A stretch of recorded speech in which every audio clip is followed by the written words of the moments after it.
سب کو السلام علیکم۔ دیکھیے آج ہم سیدھا بھی کرتے ہیں کہ یہ جو انسانی فیلنگز ہے، احساس کرنا، اس پر بات کریں گے اور اس پر بات کریں گے کہ ہماری سوچ کیا کرتی ہے، ہماری سوچ کس طرح بنتی ہے، منفی سوچ کس طرح بنتی ہے، مثبت سوچ کس طرح بنتی ہے، ہم معاشرے کو کیا دے رہے ہیں، معاشرے سے ہم کیا لے رہے ہیں۔ صحیح ہے جی؟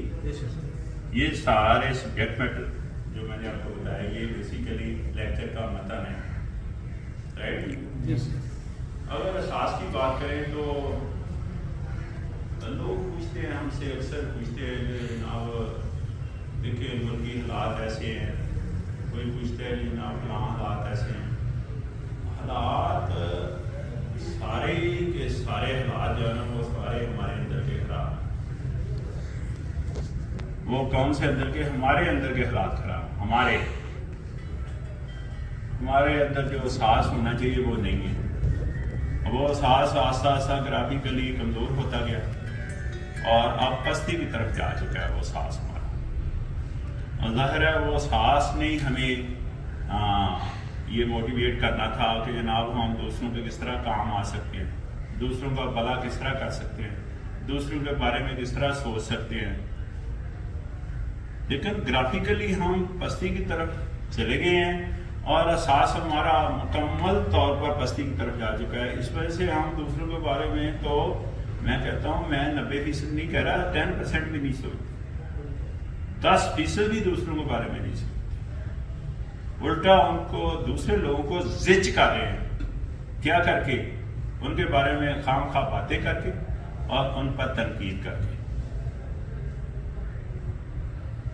اور رویہ ہمارا یہ ہے کہ جناب بغیر سوچے، بغیر سمجھے، بغیر جانے، بغیر حالاتوں واقعات کسی کے جانے اس کے اوپر باتیں کرنی شروع کر دیں، بلکہ تنقید کرنے شروع کر دیں۔ اس سے کیا ہو رہا ہے؟ اس سے بدبختی پیدا ہو رہی ہے، بادریشن پیدا ہو رہی ہے، انتشار پھیل رہا ہے، بلکہ بعض دفعہ تو شر اس لیول پر چلے جاتا ہے کہ کفر کی طرف ہم چلے جاتے ہیں، لیکن ہم بعد نہیں آ رہے۔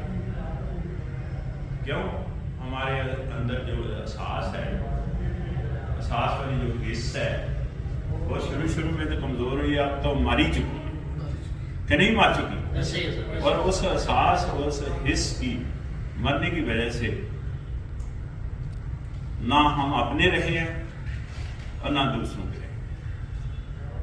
اگر ہم سوچیں کہ اس دنیا میں جو ہمارا جو پیدائش ہے اس کا مین سبجیکٹ تو تبھی پورا ہوتا ہے نا جب ہم دوسروں کے کام آتے ہیں، دوسروں کے بارے میں سوچتے ہیں اچھا، یا دوسروں کا کسی نہ کسی اینگل سے بھلا کرتے ہیں، تبھی ہوتا ہے نا۔ یہی سبجیکٹ میٹر تھا نا ہمارا دنیا میں پیدا ہونے کا، لیکن ہم جو مین گول ہے، مین جو ٹارگیٹ ہے، مین جو ہمارا سبجیکٹ میٹر ہے اس سے ہم ڈیٹ ہے وہ کیوں؟ ہم نے اپنی سمت کا تعین ہی نہیں کیا، ہم نے اپنے ٹارگیٹ کا تعین ہی نہیں کیا۔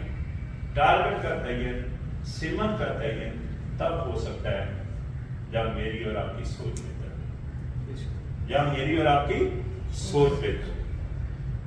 اب سوچ کیا کرتی ہے؟ سوچ کمانڈ کرتی ہے ہماری کمیونیکیشن پر۔ سوچ کس پر کمانڈ کرتی ہے؟ ہماری گفتگو پر۔ گفتگو کس پر کمانڈ کرتا ہے؟ ہمارے رویے پر۔ رویہ کس پر کمانڈ کرتا ہے؟ پورے معاشرے پر۔ تو معاشرے میں بہتری لانے کے لیے ہم نے اپنی سوچ بہتر کرنی